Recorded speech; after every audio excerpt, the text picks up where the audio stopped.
আমাদের জনতার নেওয়ার ইশরাক, আমাদের প্রাণের দাবি, আমাদের ঢাকাবাসীর যে চাওয়ার সুবিধা আমরা তার কাছ থেকে আদায় করতে পারবো। আমাদের দাবি ইশরাকের শপথ, আমরা চাই শপথ গ্রহণ করতে। আমরা চাই না এই যে তালদিবাল দিয়ে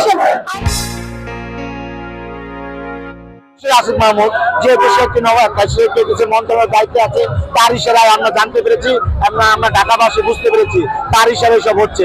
আমরা চাই প্রতি সূত্রে আইনকে শ্রদ্ধাশীল, আইনকে শ্রদ্ধাশীল হয়ে আইনকে মেনে আইনের যে রায় হয়েছে সেই রায় বাস্তবায়ন যাতে হয়, আমাদের নগরপিতাকে যেন শপথ করানো হয়। তার জনপ্রিয়তাকে কোনোভাবে আওয়ামী লীগের কিছু দোষর আছে যারা নাকি বিভিন্ন মন্ত্রণালয়ে এখনো সেই দোষরা রয়ে গেছে।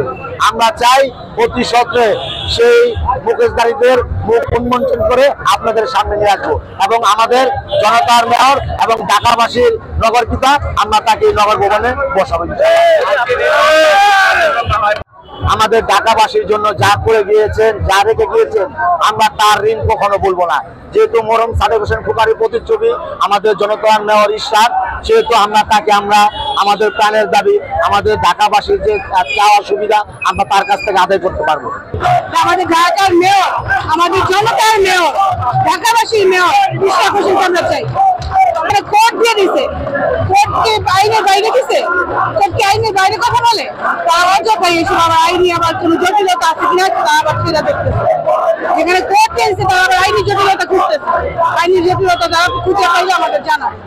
মশার উৎপাত, যানজট, নগরবাসী ট্যাক্স খাজনা সব দিতেছে, দিয়াও তারা সেবা পাচ্ছে না, কারণ মেয়র নাই।